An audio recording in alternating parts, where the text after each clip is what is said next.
अर्हन्तो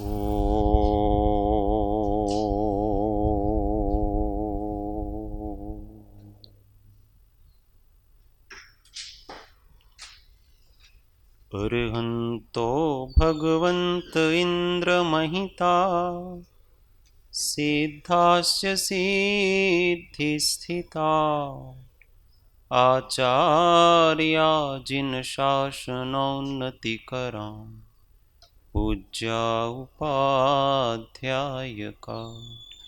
श्री सिद्धांत सुपाठका मुनिवरा रत्नत्रयाराधका पंचेते परमेष्ठिनः प्रतिदिनं कुर्वन्तु वो मंगलम् कुर्वन्तु नो मंगलम्। महादेव्या कुक्षिरत्नं शब्दजितरुवात्मजं राजचन्द्रम् अहं वन्दे तत्त्वलोचनदायकं प्रभुतत्त्वलोचनदायकम्। परात्पर गुरुवे नमः। परम्पराचार्य गुरुवे नमः। परम गुरुवे नमः। साक्षात् प्रत्यक्ष सद्गुरुवे नमो नमः।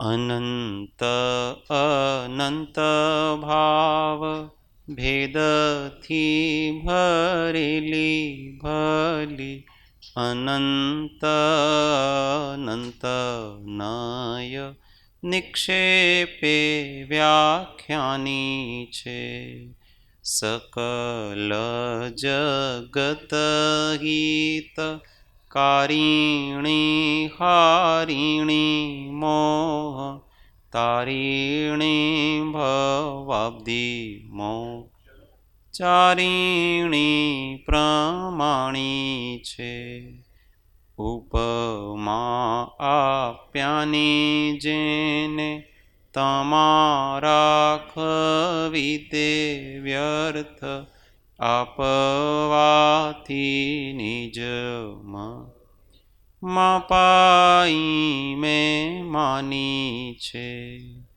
अहो राज चंद्र बाळ ख्याल नथी पाम जिनेश्वर तणी वाणी जाणी तेणे जाणी छे गुरुराज तणी जाणी तेणे जाणी छे। ओ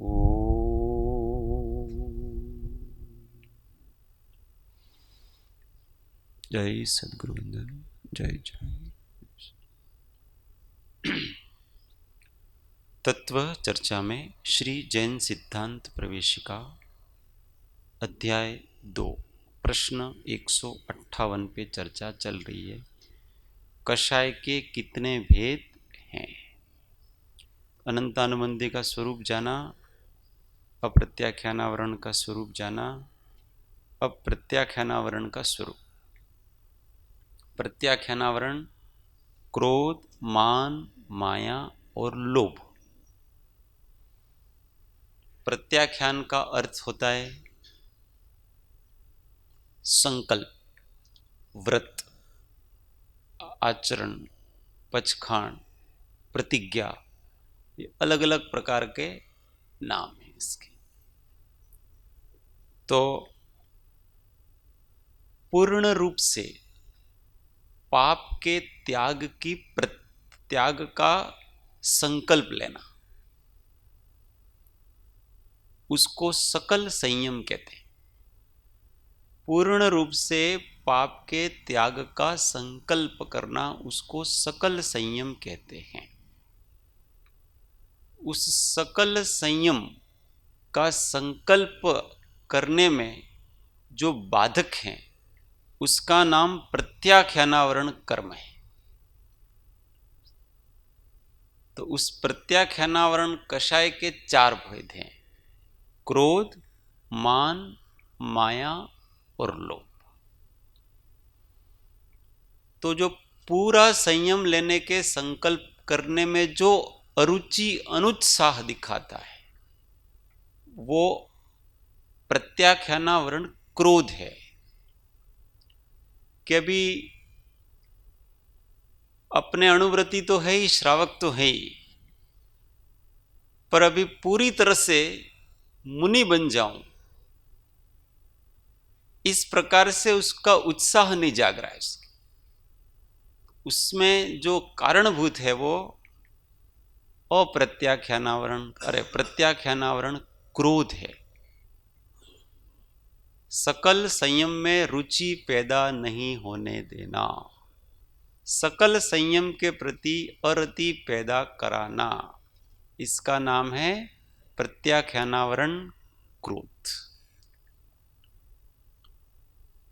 उसको देश संयम में तो रुचि है, वो तो ले लिया, परंतु अभी ठीक है, घर में रहकर ही साधना करेंगे, थोड़ा समय और जाने देते हैं, इस प्रकार से वो अभी प्रमाद उसका बाकी, उत्साह जागता नहीं है, छोड़ने की इच्छा में रुचि नहीं।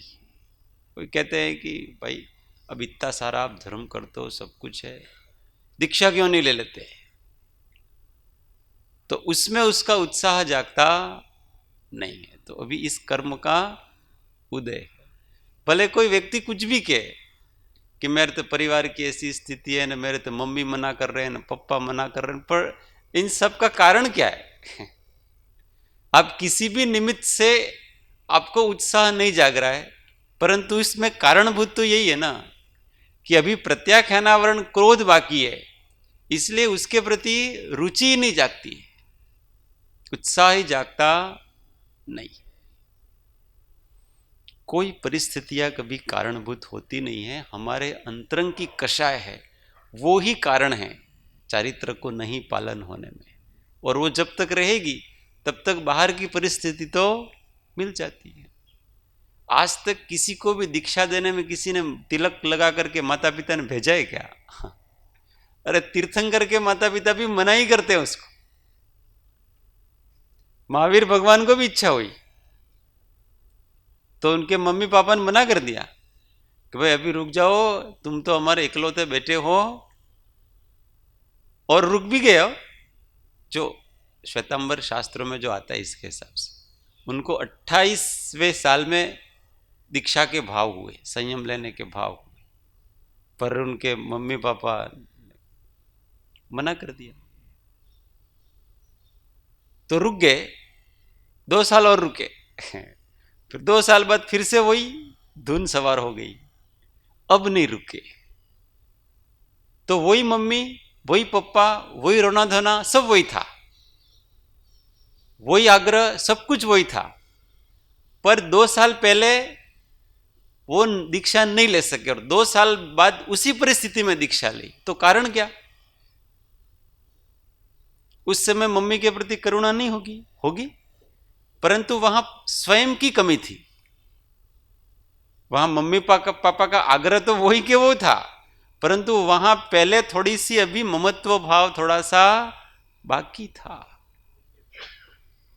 योग्यता, यस, पकड़ लिया, विपिन भाई ने पकड़ा बराबर कि उनकी योग्यता ही बराबर परिपूर्ण हो नहीं रही थी, इसीलिए किसी के आग्रह में आ जाता है व्यक्ति। वाह, तमें अंदर थोड़ी अपनी भी इच्छा रहती है और फिर सामने वालों पे कह दे तो आ चलो તમે કહો છો એટલે હવે थोड़ा दिवस થોભી चाहिए, बस ये है। पर अंदर भी थोड़ा ढीला है मामला, स्वयं ढीला है वो। अगर स्वयं ढीला नहीं हो तो कोई कुछ भी कहे क्या फर्क पड़ता है। और 2 साल बाद मम्मी रोते रहे पर अब कुछ आपकी चलेगी नहीं, अब तो ये हमारे हाथ में भी नहीं, हम स्वयं रुक सकते नहीं। तो ये कषाय काम कर रही है। तीर्थंकर है तो क्या हुआ, जब तक प्रत्याख्यानावरण कषाय है तब तक घर नहीं छोड़ सकता, ये बाधक है। उसी प्रकार से प्रत्याख्यानावरण मान, व्रतों में, महाव्रतों में आदर बुद्धि नहीं होने देता है, उसके प्रति झुकाव, उसके प्रति विनय भाव प्रकट नहीं होने देता है। महाव्रतों में और व्रतियों में भी, मतलब बहुत उत्साह ग्रहण करने में, धारण करने में नहीं आता है। कोई अरति जैसा नहीं होता उनको, भावना भी थोड़ी होती है वगैरह, परंतु इतना उत्साह नहीं जागता है, इतना अधिक। विनय का अर्थ होता है धारण करना। जहां भी विनय शब्द आता है ना अपन, तो केवल किसी के आगे सिर झुकाने का नाम विनय नहीं है। विनय का नाम है उसको स्वीकार करके उसको अपने जीवन में धारण करना, इसका नाम विनय का है। तत्वार सूत्र में 4 प्रकार के विनय, उसमें ज्ञान दर्शन चारित्र उपचाराः, ऐसा सूत्र है। ज्ञान विनय, दर्शन विनय, चारित्र विनय और फिर उपचार विनय। तो ये झुकना है ना, उसको तो उपचार विनय का है।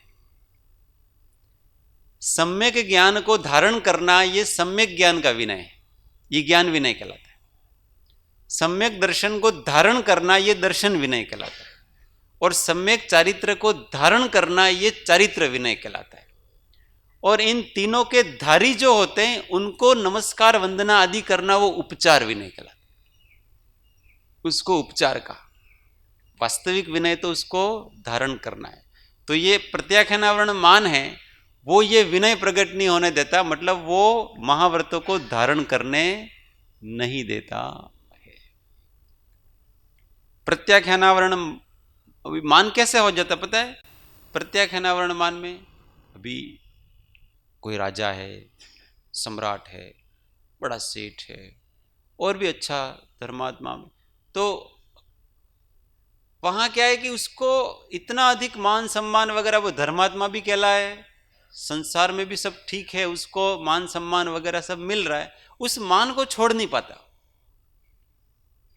उसको लगता तो ऐसा है कि करना तो यही इसके यही है, यही सत्य है, संपूर्ण मोक्ष तो इसी से मिलेगा, परंतु उसको जो उसके पुण्यजन्य मान आदि मिल रहा है ना, उसको छोड़ नहीं पा रहा है। राजा का पद छोड़ नहीं पा रहा है, अपने परिवार वालों का जो आदर सम्मान वगैरह ये छोड़ नहीं पा रहा है, पद प्रतिष्ठा को छोड़ नहीं पा रहा है। कोई कलेक्टर है न, कोई क्या है न, कोई क्या है न, कोई संस्था में कोई प्रमुख है न वगैरह, तो ये सब छोड़ नहीं पा रहा हो उसको। અત્યારે અમારે ધર્મે થાય છે અને બીજું ઘણું પણ થાય છે, ये मान काम कर रहा है वहां पर। और जिसको पूर्ण मुक्ति की इच्छा होगी वो सब उसको ठुकरा दे। तीर्थंकर को कम मान था, उसको कितना पूजते थे, सब करते थे सारी चीजें, परंतु अब वो मान नहीं चाहिए हमको, अब हम तो परम पद चाहिए।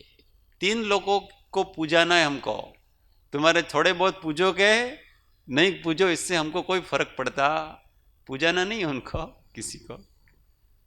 तो ये प्रत्याख्यानावरण मान कहलाता है। अपनी पद प्रतिष्ठा के प्रति थोड़ी एक रुचि होती है, इसके कारण से वो छोड़ नहीं पाते।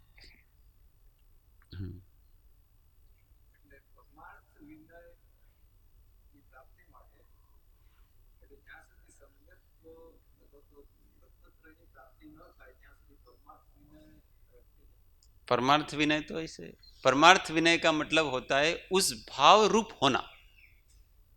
कोई भी वस्तु जब परमार्थ, प्रश्न ऐसा है कि जब तक निश्चय रत्न तरह प्रकट नहीं हुए तब तक परमार्थ विनय होता है कि नहीं होता है? तो भाई नहीं होता है, क्योंकि जहां निश्चय शब्द आ गया ना, परमार्थ शब्द आ गया, वहां केवल वो स्वतत्व पर ही लगेगा, पर तत्व पे वो लगता ही नहीं है निश्चय कभी भी। तो कोई भी वस्तु निश्चय हो, निश्चय ज्ञान हो, निश्चय दर्शन हो, निश्चय चारित्र हो, निश्चय विनय हो, निश्चय क्षमा हो, निश्चय मार्दव हो, निश्चय मान हो, निश्चय ब्रह्मचर्य हो, निश्चय तप हो, जहां भी निश्चय शब्द आ गया मतलब वो अपने स्वरूप की बात कर रहे हैं, अपने स्वरूप में वो भाव प्रकट हुआ है, तब जाकर के वो निश्चय है। बाकी जो जो भी कर रहे हैं वो सभी व्यवहार कहलाता है। जैसे हम भगवान को वंदना करते हैं, तो अब वो 3 प्रकार से वंदना होती है, एक निश्चय वंदन, एक भाव वंदन और एक उपचार वंदन, मतलब क्रियात्मक वंदन। तो जो उपचार वंदन है, व्यवहार वंदन है, तो अंग जो शरीर की क्रियाएं हैं, मस्तक झुकाना, हाथ जोड़ना, अष्टांग नमस्कार, ये सब क्रियात्मक है। 3 प्रकार के नमस्कार पहले पढ़े थे ना, तत्वार सूत्र आदि में बताया था उसको। तो ये तो उपचार से वंदन क्रिया है। फिर भाव से वंदन क्रिया, कि कोई डुप्लीकेट नहीं कर रहे हम, वास्तव में हमको उनके प्रति भाव है, परंतु वहां द्वैत है कि आप मेरे आराध्य हो और मैं आपका आराधक हूं, इस प्रकार का द्वैत भाव है। उस द्वैत भाव से उनके प्रति भक्ति बढ़ी है। वो जो वंदन होता है वो भाव वंदन कहलाता है। और वो अशुद्ध निश्चय नय का विषय है। और शुद्ध निश्चय नय, उसमें अब आराध्य आराधक, वंद्य और वंदक, इस प्रकार का द्वैत समाप्त हो जाता है। वहां जब वो स्वरूप में लीन हो जाता है तो उसका नाम निश्चय वंदन कहलाता है, निश्चय नमस्कार कहलाता है। ऐसे प्रत्येक गुण में इस प्रकार से समझ लेना। हम किसी को कहते हैं क्षमा में कि मैंने आपको क्षमा किया, तो ये क्षमा कौन सी है? उपचार क्षमा है। बस कोई किसी को क्या क्षमा करेगा? और अपने भीतर सामने वाले व्यक्ति के प्रति वैर भाव को नष्ट कर देना, ये कौन सा है? ये भाव क्षमा है।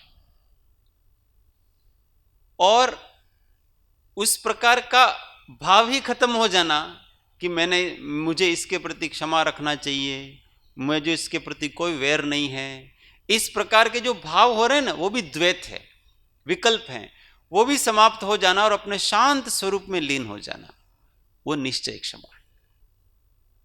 क्षमा अपने स्वरूप में लीन होने का नाम है। मार्दव भी अपने स्वरूप में लीन होने का। तो जहां निश्चय शब्द आ गया वहां अपने स्वरूप में लीनता ही है और कुछ नहीं है। अब नियम सार में ये सब क्या? निश्चय प्रत्याख्यान। निश्चय प्रत्याख्यान क्या है? तो वही वो अपने स्वरूप में लीन होना। निश्चय सामयिक क्या है? अपने स्वरूप में लीन होना। निश्चय प्रायश्चित क्या है? अपने स्वरूप में लीन होना। निश्चय आवश्यक क्या है? अपने स्वरूप में लीन हो। ये सब निश्चय है सारे के सारे। उसमें दो वस्तुएं है ही नहीं, वहां विकल्प का कोई स्थान नहीं, ये निश्चय के। तो तीनों यथासंभव करने चाहिए। प्रत्याख्यानावरण माया,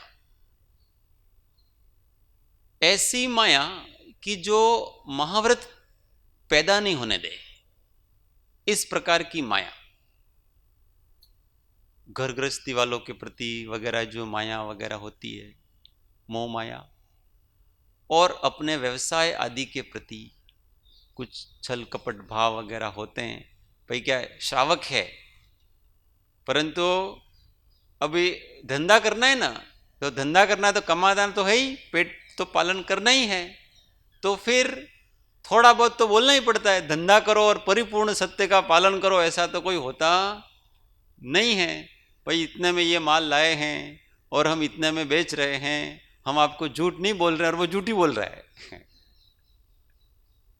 परिपूर्ण रूप से सत्य का पालन तो आप व्यवसाय आदि करते हुए कर ही सकते नहीं है, तो वो व्यवसाय आदि को छोड़ नहीं पाता है।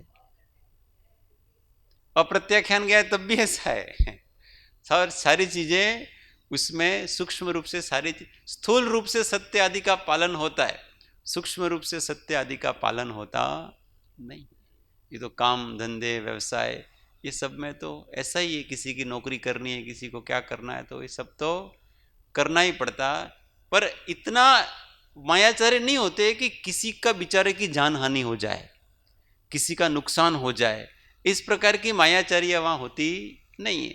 एक सामान्य वस्तु होती है जो कि महाव्रत को धारण नहीं करने देती है, संपूर्ण रूप से माया को नष्ट होने नहीं देती है। ये प्रत्याख्यानावरण माया। हाँ।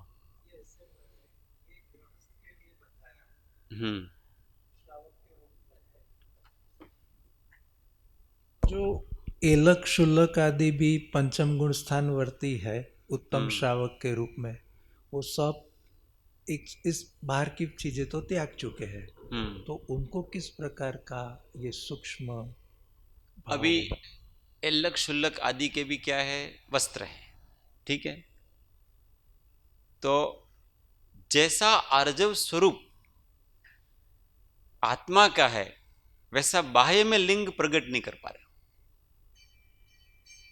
अभी कुछ छुपा रहे हैं। छुपा रहे मतलब क्या छुपा रहे हैं? वस्त्र पहना है। वस्त्र पहना मतलब एक सरल सहज निर्दोष बालकवत वो हो नहीं पा रहे। वही उनकी प्रत्याख्यानावरण माया। अभी भी उनको ऐसा लग रहा है कि कुछ छुपाने जैसा है। छुपाना ही तो कपट है, छुपाना ही तो छल है।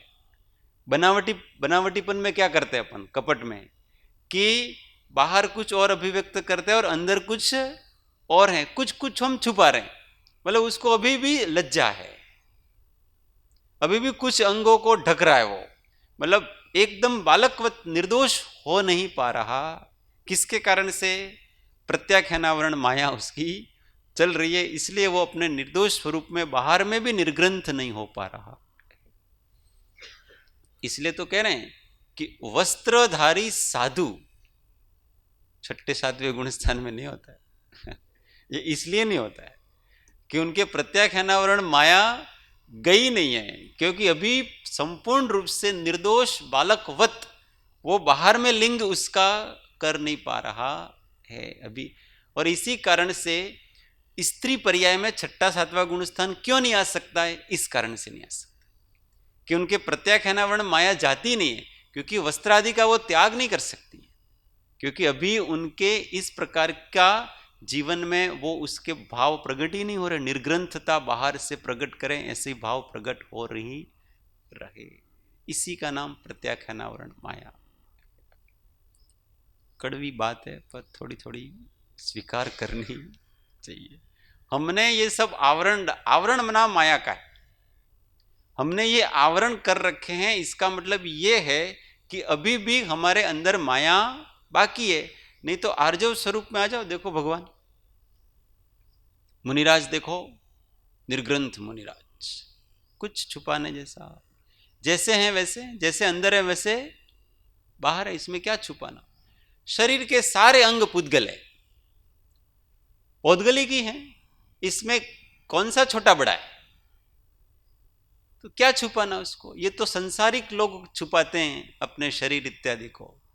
बाकी जिसने संसार से नाता ही छोड़ दिया है और जो आत्म स्वभाव रूपी हो चुका है, वो को आत्म शरीर को अपना मानता ही नहीं है, तो इससे छुपाने की क्या बात है? कुछ भी बात नहीं है।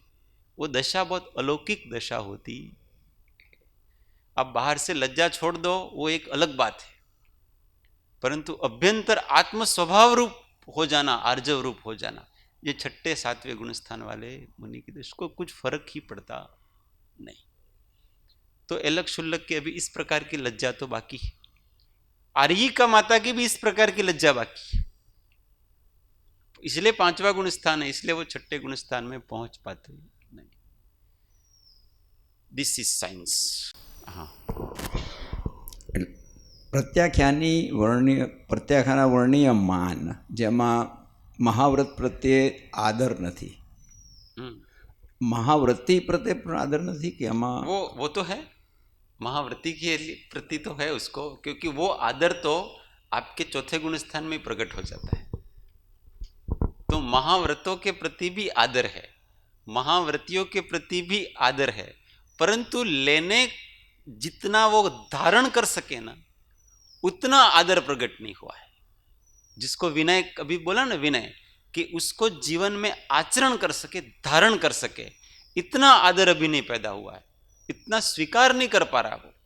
मैं आपको मानता तो हूं कि आप सही हो, आप श्रेष्ठ हो, परंतु मैं नहीं कर सकता। तो वो मानने का काम, वो वाला विनय तो चौथे गुण स्थान में ही प्रकट हो गया। उसको वस्तु का स्वरूप जैसा है वैसा, उसको चौथे गुण स्थान में ही श्रद्धा होगी, तो वो आदर तो प्रकट हो गया। पर यहां आप धारण करने रूप विनय, ये प्रकट नहीं हो रहा है, और उसमें ये प्रत्याख्यानावरण मान काम कर रहा है, क्योंकि उस आदर के भी अलग अलग स्टेज है ना। तो वो स्टेज वाला यहां पर आदर समझना चाहिए कि परमादर प्रकट नहीं हो रहा है, नहीं परमादर। एक भीतर से ऐसा उल्लास आना ऐसी दशा होना और फिर ऐसे महाव्रत को ग्रहण करना, और एक भीतर से चाहे इतनी दशा नहीं हो मगर बाह्य उत्साह भी बहुत हो कि मुझे तो मुनि बनना है, हाँ, तो वो भी हो सकता है। तो अच्छी बात है, परंतु अभी वो उसका उदय मंद चल रहा है। प्रत्याख्यानावरण, मान का उदय, माया का उदय, वो प्रत्याख्यानावरण कषाय का मंद उदय चल रहा है। जिसके प्रत्याख्यानावरण कषाय का मंद उदय चलता है उसको महाव्रत आदि लेने की इच्छा होती है। कल भी जो बात हुई थी उसी अनुसंधान में, अगर ऐसी दशा नहीं हो मगर उत्साह हो और पालन करने की तैयारी हो तो हाँ, करना चाहिए, वो कुछ नुकसान की वो तो बात करना नहीं। ही चाहिए, अच्छा ही है ना। मंद उदय में ही सब काम होते हैं। ये मोक्ष का पुरुषार्थ मंद उदय में ही होता है, तीव्र उदय में तो होता ही नहीं है। इसलिए संयम कभी भी ग्रहण करना हो तुरंत कर लेना, उसमें बहुत अधिक वेट करना, पर इतना है कि अपनी ग्रांड टोटल शक्ति देखना, ये बहुत महत्व की ग्रांड टोटल एबिलिटी है, उसको देखना। नहीं तो बार बार जिस प्रतिज्ञा को लिया उसको बार बार भंग हो और उसके अनुसार किंचित भी भाव ही नहीं बने, तो फिर बनावटी जीवन होगा, फिर पूरा जीवन ही छल भरा हो जाएगा आपका। इससे अच्छा था कि नीचे दशा में ही रहो, ऊपर की दशा के योग्य आपके अंदर कुछ भी भूमिका में भी नहीं आए हैं और ऊपर की दशा को ग्रहण कर लिया बाहर से, और उसके अनुसार भाव तो अंदर किंचित है भी नहीं।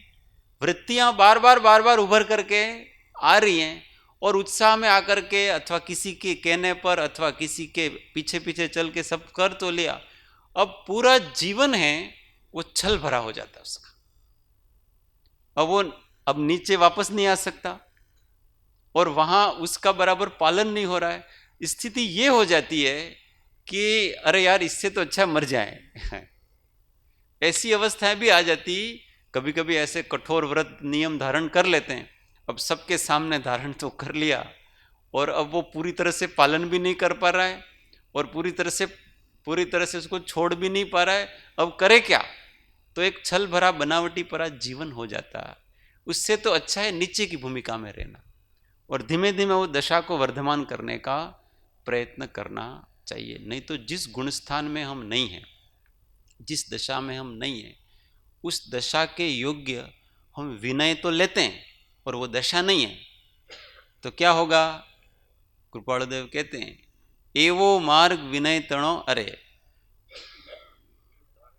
हाँ विनय वो कौन सी है ना, महामोहनी कर्म थी बूढ़े असदगुरु ए विनय नो लाभ लहे जो कोई, महामोहनीय कर्म थी बूढ़े भवजल। तो विनय तो ले रहा है बाहर से और अंदर उसकी दशा नहीं है, तो फिर गड़बड़ घोटाला, तो वो महामोहनीय कर्म है कि अभी अगर मैं इसको दशा को छोड़ दूंगा तो लोग मेरा सम्मान नहीं करेंगे, बस उस सम्मान के लिए बनाया हुआ है बाहर बाहर से, बस बाकी अंदर कुछ हो नहीं रहा है। ये तो अच्छी बात नहीं। ये बात बताइए, ऐसा भी हो सकता है वो असदगुरु तो मिथ्यात्व भूमिका का है, मगर ये चतुर्थ या पंचम गुण स्थान वर्ती है, या जैसे कल बात हुई थी और पहले गुण स्थान में ही पहले है, गुण स्थान में भी हो, हाँ, मगर भाव ऐसे है तो अच्छी है। जैसे आपने कल भी बताया था ना कि जरूरी नहीं है कि सम्यक दर्शन के बाद ही ये व्रत हाँ, नियम तो आदि लिया जाए, प्रथम गुण स्थान वर्ती है। जैसे ऐसा बताया कि ये व्रत नियम आदि में संयम में आने से भी मैं अपनी आत्मा की विशुद्धि और कर सकता हूँ, आगे बढ़ सकता हूँ, अपने को ऐसा मान नहीं ले, हाँ, मगर करना है मुझे यही बात, इसलिए कर रहा हूँ। अगर ऐसी सरल भाव से है तो कोई दिक्कत नहीं है, उसमें तो कोई प्रॉब्लम। ऐसा ही प्रारंभ में तो सब इसी प्रकार से आते हैं। बस हमेशा ध्यान रखना कि जिस दशा वो हमारे अंदर नहीं है, बस हम उसको मान नहीं बैठें। हम उसको मान बैठेंगे तो हम आगे नहीं बढ़ पाएंगे। बस इतना ही है कि भाई अभी ठीक है, मैंने आगे बढ़ने के लिए स्वीकार किया। जैसे कोई व्यक्ति जब ब्रह्मचर्य का नियम लेता है तो पूर्ण ब्रह्मचारी नहीं होता है, वो अभ्यास करने के लिए ले रहा है उसके। अब हो सकता है उसमें कभी कोई दोष लगे वगैरह, तो उसके प्रायश्चित आदि सब कुछ हैं, परंतु उसको मैं पूर्ण ब्रह्मचारी हूँ इस प्रकार के अभिमान भी नहीं होना। भाई हम प्रैक्टिस कर रहे हैं, भगवान की आज्ञा के अनुसार जीने का प्रयत्न कर रहे हैं, इस प्रकार से विनय भाव से सब करेंगे तो कोई दिक्कत नहीं है। पर हम उस दशा को उस गुण स्थान के अनुसार हम माने, फिर उस अनुसार हम पूजाएं करवाएं, तो ये तो कोई ठीक बात नहीं है। दशा ही नहीं, आप किस बात की पूजा करा रहे हो? तो फिर उसके लिए कहा ये असदगुरु ए विनय नो लाभ लहे जो काए।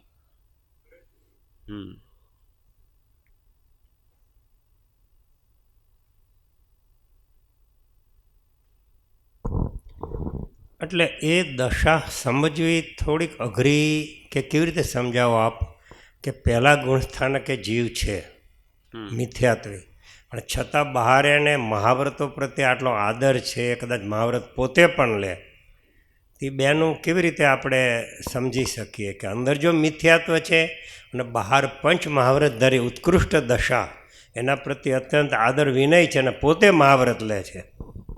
એટલે આ બધું છે ને, ये हम स्वयं समझ सकते हैं, स्वयं का स्वयं समझ सकते हैं, दूसरे का नहीं समझ सकते। इसलिए हम तो समझ ही सकते हैं ना कि छठे सातवें गुण स्थान वाला कितना निर्विकल्प दशा में रहता,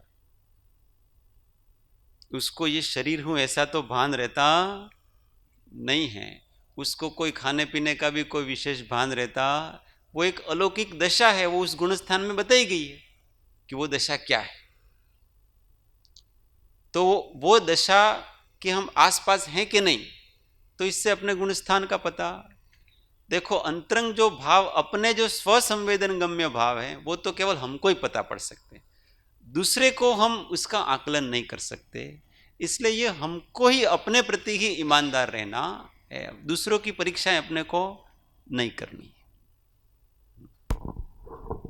એમાં જે પહેલા ગુણસ્થાનનો જીવ છે અને પરિસ્થિતિમાં એ નક્કી કરીને પોતે મહાવ્રત અને દીક્ષા લે છે, એમાં જો એનો આશય એવો હોય કે આ કાર્ય સંસાર ક્ષેત્રે અત્યંત મુશ્કેલ છે અને સંસારનો ત્યાગ કરવાથી આ વસ્તુ પ્રાપ્ત કરવાનો સંભવ વધારે છે, એ એક જ નિશ્ચયથી એ જો સાચા ગુરુને પાસે દીક્ષા લે અને એ ભાવને પકડી રાખે તો એમાં કંઈ જ અયોગ્ય નથી. તો સુંદર વસ્તુ છે, આવી જ રીતે આવે.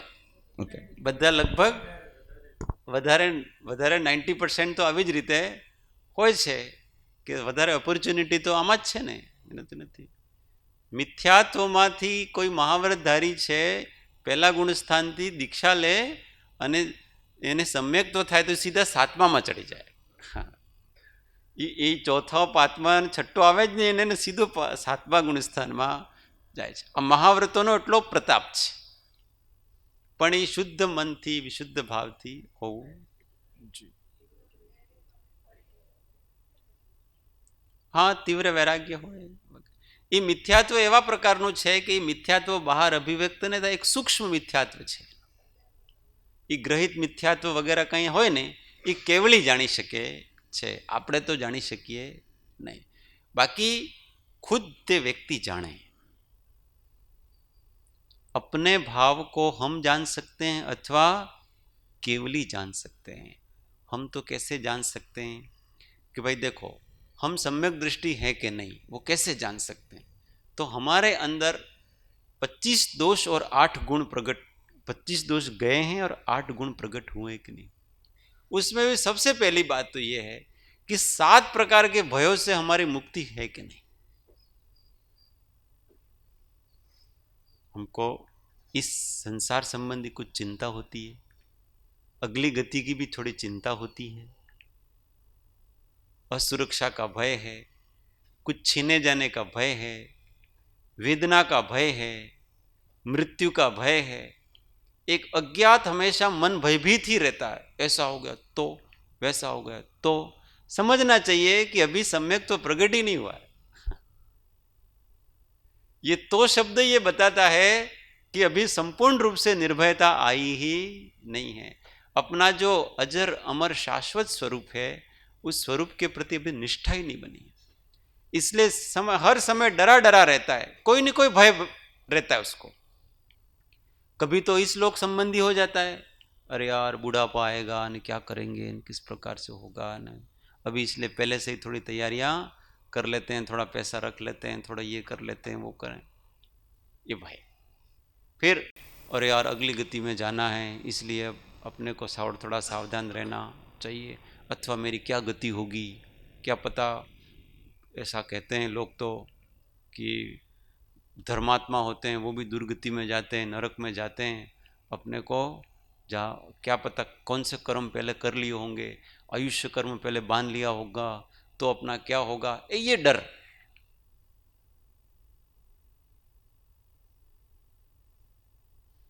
तो इस प्रकार के सुरक्षा का भय, अरे यार मैं अकेला पड़ जाऊंगा कहीं, मेरा क्या होगा, मेरे ये सब परिवार वाले अभी एक एक करके तो सब कोरोना में जा रहे हैं, मैं अकेला पड़ गया तो, ये अकेलेपन का भय।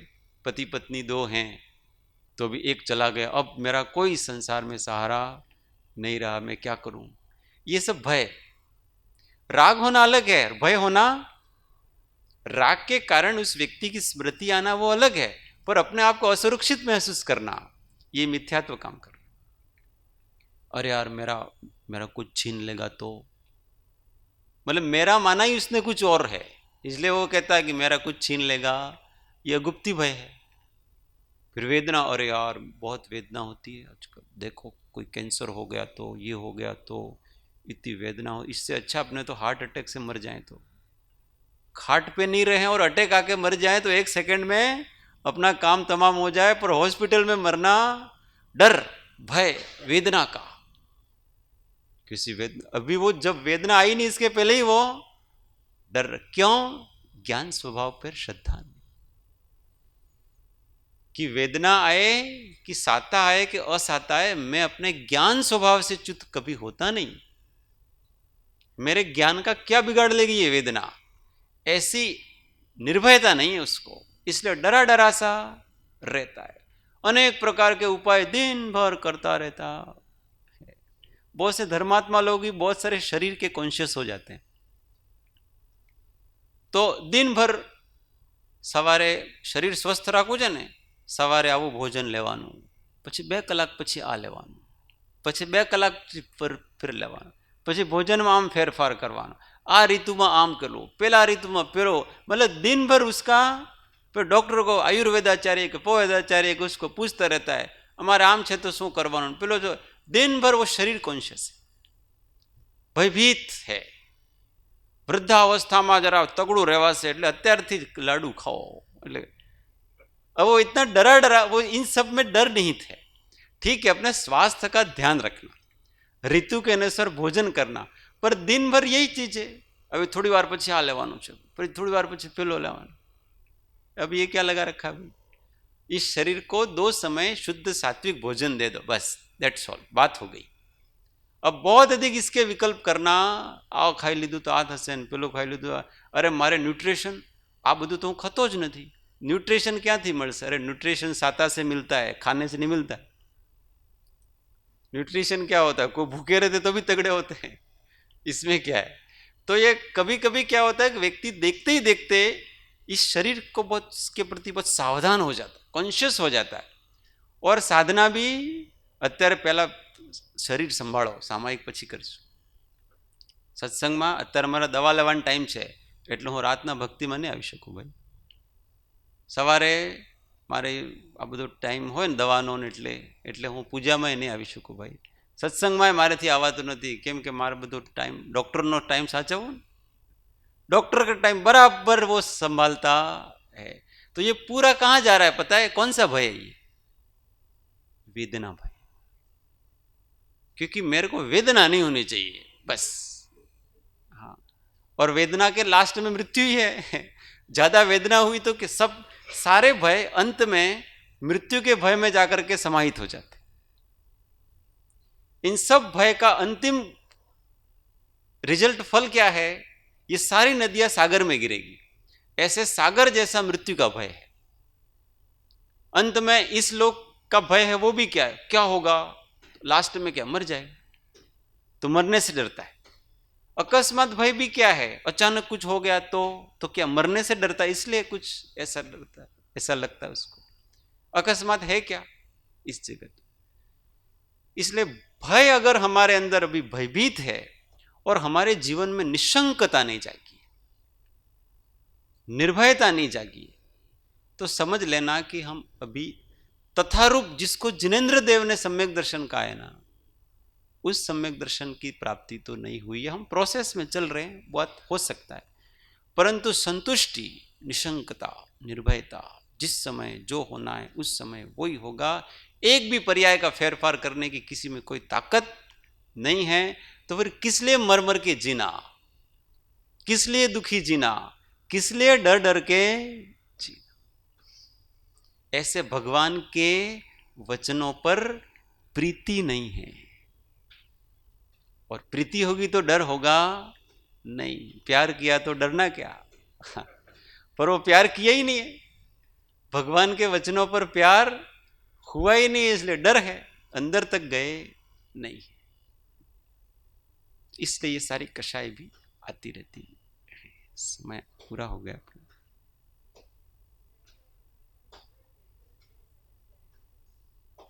हाँ,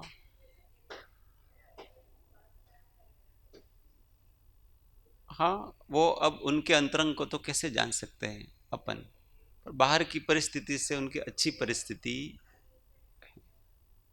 और कोई चीज अपरिहार्य है तो दूसरा कोई उपाय नहीं है ना, वहां स्वीकार करने के अतिरिक्त तो कोई उपाय ही नहीं है व्यक्ति के पास, तो स्वीकार कर लो, उसमें क्या दिक्कत है। आकुलता करने से इतना तो सत्संग है ना कि आकुलता करने से कर्म बंद होता है, तो आकुलता नहीं करने का प्रयास है, निराकुल नहीं है, पर वो प्रयास है, प्रयास प्रशस्त है, अच्छी बात है। तो कोई कभी कभी ऐसा होता है कि हम बहुत बीमार पड़ गए, बीमारी में व्यक्ति बहुत मंदकशाई हो जाता है, उसका आदर सम्मान भक्ति ये सब बढ़ जाता है, और वही व्यक्ति देखो वापस ठीक हो गया, देखना वापस वही की वही वृत्तियां, सारी चीजें, क्योंकि वृत्ति क्षय नहीं किए। इसलिए जीवित ही मरना सीखे। जब स्वस्थ हैं तभी हम इस प्रकार की वृत्ति को ही क्षय कर डालें, नहीं तो मजबूरी की समता, मजबूरी की समता ठीक नहीं है, गति अच्छी कर देगी, मोक्ष नहीं दिला सकती, क्योंकि वृत्तियां क्षय हुई नहीं है उसको। तो ऐसा नहीं आना चाहिए। बाकी उनका तो प्रशस्त है, अच्छा है, सत्संग के संस्कार हैं। ऐसे क्षेत्र में, ऐसे लोगों के बीच में अपने प्राणों को धीमे धीमे विसर्जन करने का अवसर आना, मिलना, ये बहुत बड़ा महापुण्य। नहीं तो एक झटके में व्यक्ति चला जाता है, पता ही नहीं पड़ता है, उसको संभलने का अवसर ही नहीं है, और उनके पास संभलने के इतने अवसर है। तो ये बहुत अच्छी बात कहलाती है। बस अपने अंतर को संभाले और वो संभले, बस विवशता की समता नहीं।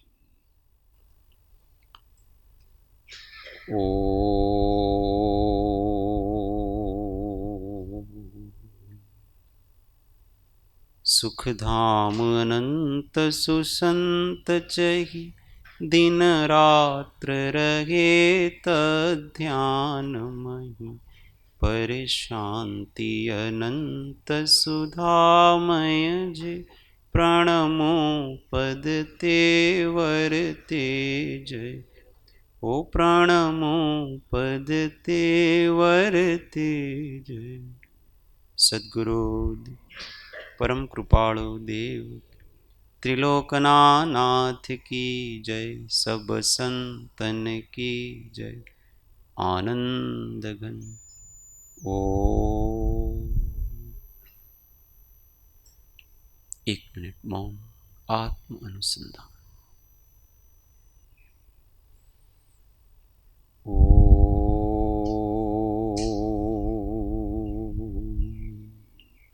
शांति शांति शांति। जय सद्गुरु।